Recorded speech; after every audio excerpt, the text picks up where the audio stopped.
안녕하세요, 벤토리아입니다. 와, 바람이 진짜 많이 부네요. 여기는 지금 할리팩스 다운타운 워터프론트예요. 그래서 지금 뒤에 보시면 배들도 이렇게 지나다니고, 그리고 저 앞에 보면은 제 앞에 엄청 큰 크루즈도 지금 와 있어요. 자, 그래서 오늘은 뭐를 해보려고 하냐면 할리팩스에 대해서 정보를 드리려고 해요. 저희도 처음에 왔을 때 뭐 교통을 어떻게 이용을 해야 되는 건지, 아니면 뭐 집을 어떻게 알아봐야 되는 건지 그런 거를 전혀 모르겠더라고요. 근데 밴쿠버나 토론토 이런 곳보다 확실히 좀 정보가 적은 것 같아가지고 그런 거에 대해서 좀 정리를 해서 알려드리면 좀 어떨까 싶어가지고 이렇게 영상을 찍게 되었어요. 나중에는 이제 밴쿠버랑 비교해서 물가 같은 것도 알려드리고 할 텐데, 오늘은 우선 할리팩스에 집중을 해서 할리팩스에 대한 정보를 좀 드려보도록 할게요. 자, 첫 번째로는 이제 교통입니다. 저희가 아직 지금 차를 사지 않고 대중교통을 이용하면서 생활하고 있는데요. 밴쿠버에 있었을 때는 저희가 가끔 버스를 타거나 아니면 스카이트레인을 타거나 이랬을 때는 그 컴패스 카드라는 게 있었어요. 무슨 소리지? 컴패스 카드라는 게 있어서 한국으로 따지면 이제 교통카드 같은 거예요. 그래서 이제 그 컴패스 카드를 샤퍼스나 런던 드럭 같은 이런 드럭스토어에서 사서 거기다가 이제 일정 금액을 충전해서 이렇게 쓰는 거였는데, 여기는 그 컴패스 카드가 없더라고요. 그래서 뭐가 있나 이렇게 알아보니까 일단은 샤퍼스 같은 드럭스토어에 가야 돼요. 가서 교통 패스를 사야 됩니다.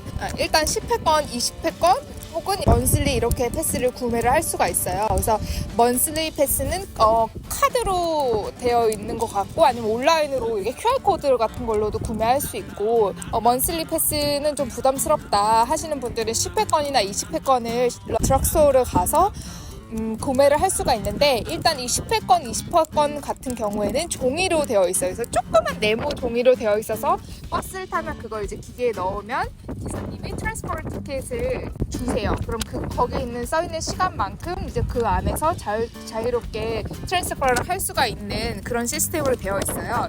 그래서 이 가격이 얼마냐 하면, 이게 10회권 같은 경우에는 티켓 10장에 24.75불, 그리고 2집 티켓 같은 경우에는 44불, 그 다음에는 먼슬리 패스가 한 달에 82.50이에요.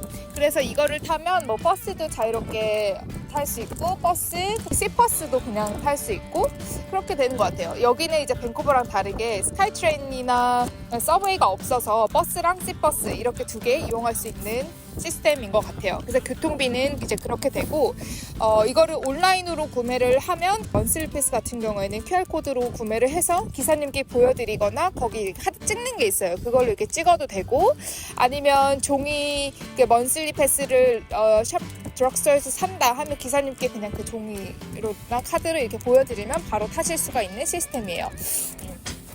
그래서 저희는 매일 대중교통을 타는 게 아니라서 티켓 10장씩 끊어서 사용하고 있습니다. 그 다음에 이제 알아볼 거는 렌트를 구하는 방법이에요. 집을 구하는 방법인데, 저희가 처음 이제 캐나다로 들어왔던 게 밴쿠버니까 아무래도 밴쿠버랑 계속 비교를 해서 말씀을 드릴 수밖에 없는데, 밴쿠버에서는 저희가 집을 구할 때 크레이글리스트나 페이스북 마켓플레이스 같은 곳에서 집에 올라와 있는 데다가 이제 연락을 드리는 거였어요. 그렇게 하니까 아무래도 이제 개인 간 거래죠. 콘도던 아니면 뭐 타운하우스건 하우스건 렌트를 구할 때 이렇게 개인 거래로 하게 되어 있는데, 그래서 당연히 저희도 할리팩스도 그렇게 하는 줄 알았어요. 그래서 이제 처음에 오자마자 이제 호텔에 호텔에서 머물 때 그때 이제 막 페이스북 마켓 이렇게 찾아보고 그랬었는데, 알고 보니까 여기는 만약에 콘도를 렌트를 한다, 콘도에서 살고 싶다 하면은 그 아파트먼트 자체에서 개인한테 렌트를 주는 거더라고요. 그래서 개인 간 거래가 아니고 회사와 나와 테넌트와의 계약으로 이루어지더라고요. 저희는 이제 콘도를 한정해서 말씀을 드릴게요. 우선 콘도에서 만약에 살고 싶다, 콘도 렌트를 하고 싶다 같은 경우에는, 그러면 내가 살고 싶은 콘도에 1층을 가요. 그러면 보통 뭐 오피스가 있는 경우에는 거기서 사람한테 나 여기 지금 렌트 하고 싶어 이렇게 얘기를 할 수 있고, 그렇지 않고 사무실 오피스나 어떤 사람이 상주하지 않는 그런 콘도 같은 경우에는 항상 그 밑에 오피스 넘버가 있거든요. 전화번호가 있어요. 그래서 거기 전화를 하던가 아니면 이메일을 하던가 사이트에 들어가 보면은 매물도 올라와 있고, 내가 만약에 지금 5월이야. 근데 6월부터 살고 싶어 하면 그 웨이트리스트에다 또 올려놓을 수 있고. 어쨌든 아파트먼트랑 직접 계약을 하는 시스템이라서 내가 훨씬 더 믿고 할 수 있는 것 같아요. 왜냐면 이게 또 렌트 사기도 사실 많고 그런데 아무래도 그런 회사와 직접 계약을 하는 거기 때문에 조금 더 신뢰해서 렌트를 할 수 있었던 것 같아요. 그래서 처음에 오시는 분들은 뭐 잡오퍼가 있으면 바로 들어갈 수 있는 것 같고, 잡오퍼가 없다, 이제 잡을 구해야 되는 상황이다, 예를 들어 뭐 워홀이나 이런 경우에 그러면 회사에 따라 다르지만 두세 달의 렌트비를 요구한다고 하더라고요. 그건 이제 나가기 전에 그 마지막 렌트비에서 이제 차감을 하는 거겠죠. 보통 여기도 캐나다가 그렇듯이 매달 1일에 렌트를 시작을 하는데, 저희는 운이 좋게도 10일쯤에 이제 들어갔는데 그 집이 이제 다행히 비어 있어서 그렇게 바로 렌트를 들어갔어요. 그래서 한국에서나 뭐 타 지역에서 오실 분들은 그런 핼리팩스에 있는 아파트먼트를 구글링 하셔서 그 사이트에 직접 들어가 보면 이제 올라와 있는 매물들을 보시고 미리 그렇게 컨택해서 오시는 것도 되게 좋은 방법인 것 같아요. 저희는 몰랐기 때문에 그냥 왔는데, 아파트랑 직접 개인이 그렇게 거래를 할 수 있다, 연락을 할 수 있다, 그런 시스템인 걸 알았으면 저희도 조금 먼저 준비해봐서 왔을 수도 있을 것 같아요. 근데 운이 좋게 잘 구하긴 했지만, 어쨌든 한국에서 바로 오시거나 타 지역에서 오시는 분들, 뭐 집을 계약하시지 않고 오시는 분들은 그렇게 구글링 하셔서 사이트 들어가서 연락해 보시는 걸 추천드려요. 콘도를 렌트한다고 하면 큰 걱정 없이 잘 구하실 수 있을 것 같다는 생각이 들어요. 그리고 또 저희는 어쩔 수 없는 한국인이다 보니까 또 한인마트에 대해서 말씀을 드리려고 해요. 아무래도 밴쿠버랑 계속 비교를 하게 되지만, 밴쿠버에 비해서는 당연히 조금 소도시이기도 하고 그러니까 당연히 그 규모나 이런 건 좀 작긴 하지만 어쨌든 있어요, 한인마트가. 그래서 사람들이, 저희도 갔었고 많이들 가시는 한인마트가 이게 2개가 있어요. 그래서 한인마트라고 타이틀이 되어 있는 마트는 일단 다운타운 가까이에 2개가 있고, 그리고 이제 다운타운이나 할리팩스 근처에 아시안 마켓이 되게 크게 있어요. 2개가 있는 걸로 알고 있어요. 제가 아는 거로 2개예요. 그래서 일단 다운타운 완전 저 할리팩스 센트럴 라이브러리 바로 옆쪽에 큰 아시안 마트가 생겼어요. 근데 그거는 정말 생긴 지 한 달 정도밖에 안 된 큰 마트인 것 같고, 거기를 가보니까 거의 50% 이상 정도는 한국 제품이더라고요. 그래서 뭐 비비고 만두, 뭐 고추장, 간장 이런 조미료 재료들도 다 있고, 떡도 종류별로 정말 많고, 되게 그래서 한국 제품이 정말 많아서 다운타운에 사시는 분들은 저기를 가셔도 충분히 괜찮을 것 같다는 생각을 했어요. 그리고 나서 여기 다운타운에서 차로 한 20분 정도 가면은 뉴 아시안 푸드 마켓이라고, 저희도 아직 가보지 않았는데 거기가 이제 여기 할리팩스에서 아시안 마트 규모는 제일 큰 곳이라고 하더라고요.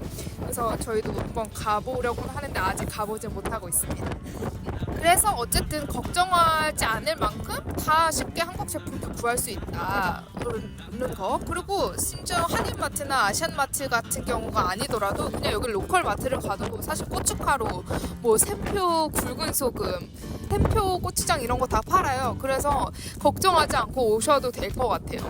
저희도 조금 할리팩스 아무것도 너무 없는 거 아니야? 막 그러고 걱정하면서 왔는데 그 정도 걱정할 만큼은 절대 아니다라고 말씀을 드리고 싶어요. 구하려고 하면 다 구할 수 있다.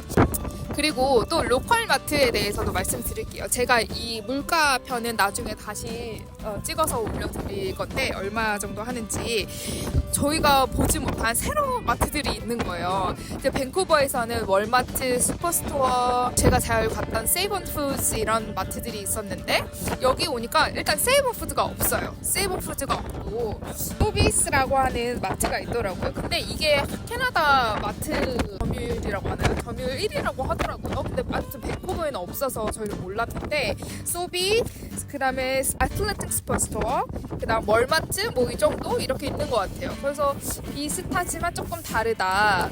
제가 이 마트는 또 밴쿠버랑 물가가, 생활 물가는 또 어떻게 다른지 이거 다음 편에서 설명을 드려볼게요. 근데 저희가 느끼기에는 뭐 때문인지 모르겠지만 여기가 조금 더 외곽 지역에서 그런지 모르겠지만 같은 물건도 약간 한 1불, 1.5불 정도씩 비싼 것 같은 느낌이 들어요. 할리백스가 오히려 더.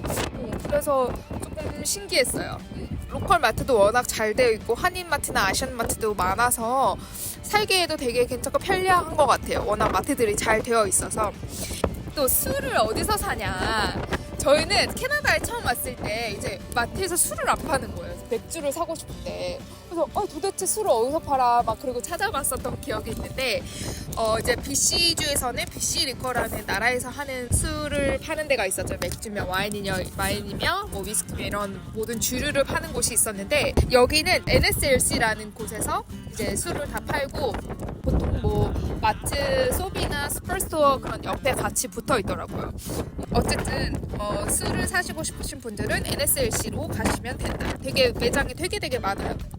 할리팩스가 이제 아무래도 관광 도시다 보니까 4월 말, 5월 초 이때부터 이제 9월 달까지가 완전 이제 좀 성수기 같이 되는 것 같아요. 그래서 저희도 4월 초에 여기 다운타운 여기 워터프론트 왔을 때는 저기 상점들도 다 닫고 사람도 없고 좀 그랬었는데 지금 보면 저기 상점들도 되게 많이 다 열었고 그리고 이런 먹을 수 있는 테이블도 되게 많고 아무래도 크루즈가 여기 정박하기 때문에 여기서 많이 사 먹을 수 있게 돼 있는 것 같아요. 그래서 여기 제가 말씀드리고 싶은 건 만약에 할리팩스로 워홀을 오고 싶다 하시는 분들은 아무래도 9월 이후에 오시면은 일자리가 그렇게 많이 없을 수도 있을 것 같아요. 9월 이후에 오면은. 그래서 만약에 워홀을 와서 이제 잡을 레주메로 돌리면서 찾아야 된다 하시는 분들은 썸머타임 시즌 전에 와서 미리 잡을 구하거나 이러시면 좋을 것 같다는 생각이 들어요.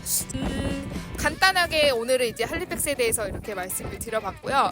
제가 이제 살아가면서 밴쿠버와의 비교한 할리팩스 물가라든지 아니면 렌트비 비교라든지 이런 것들 차근차근 하나씩 설명해 볼 예정입니다.